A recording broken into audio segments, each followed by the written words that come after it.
Imagine climbing into a small fishing boat, planning to be home before dinner. Now imagine not seeing land again for 438 days. No fresh water, no food, no radio, no rescue. The Pacific Ocean became his prison. When beachgoers finally found him, he was barely recognizable. His hair reached his shoulders. His beard covered his chest.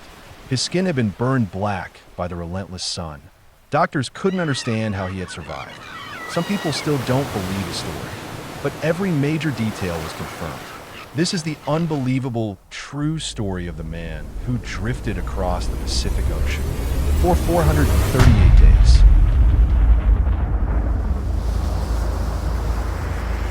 November 2012. José Salvador Alvarenga had spent years fishing off the Pacific coast.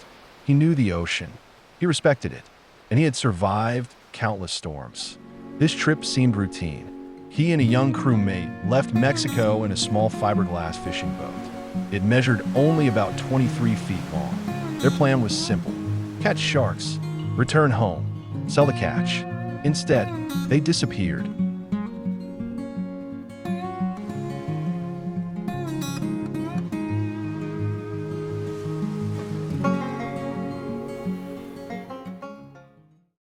The fishing was good, very good. Their boat quickly filled with hundreds of pounds of fish. Then, the weather changed. Dark clouds rolled across the horizon. The wind intensified. Massive waves crashed into the tiny boat. Rain reduced visibility to almost none. For 5 terrifying days, they battled the storm. The engine failed. Their GPS stopped working. Their radio died. Now, they weren't fishing anymore. They were simply trying to survive.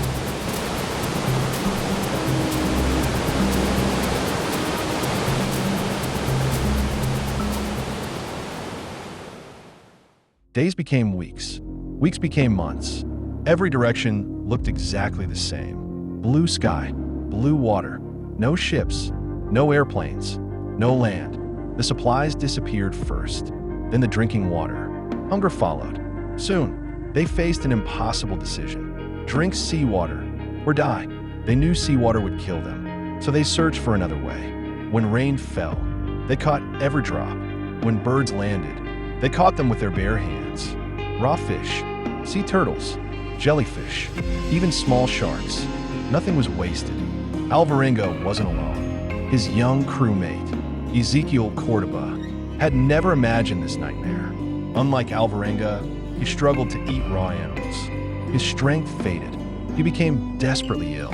Day after day, Alvarenga tried to encourage him, but hope slowly disappeared. Months into their ordeal, Cordoba died. Now, Alvarenga faced the Pacific completely alone.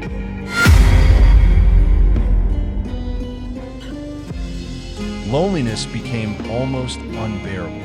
With no one to talk to, Alvarenga began speaking aloud. Sometimes to birds, sometimes to fish, sometimes to God. He celebrated birthdays. Alone, he watched storms come and go.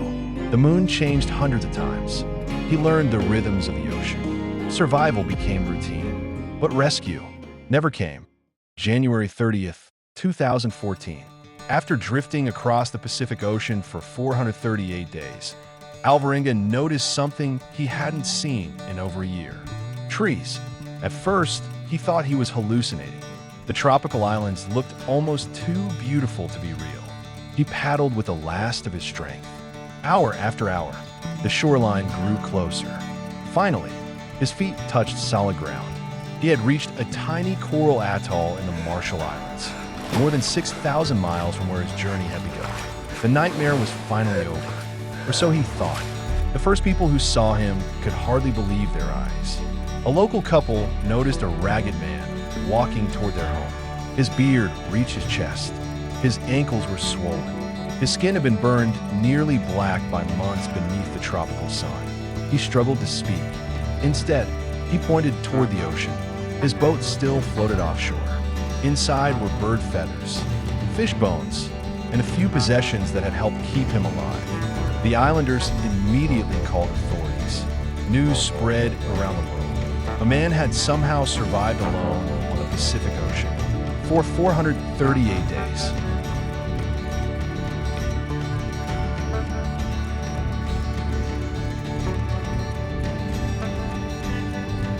Could anyone really survive alone at sea?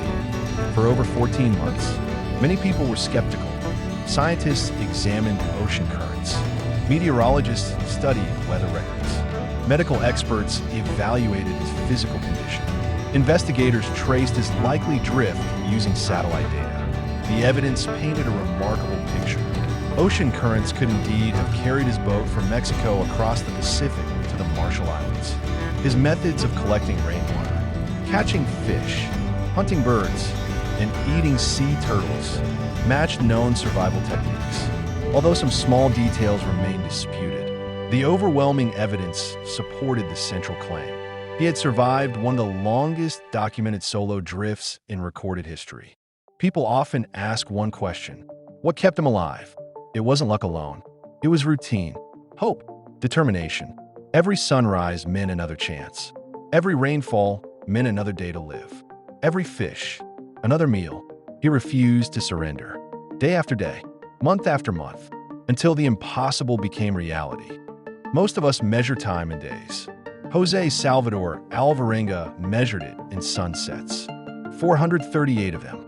His journey remains one of the greatest survival stories ever documented. It reminds us that the human body can endure more than we imagine. But even more remarkable is what the human mind can overcome. Because when everything else is gone, hope may be the greatest survival tool of all.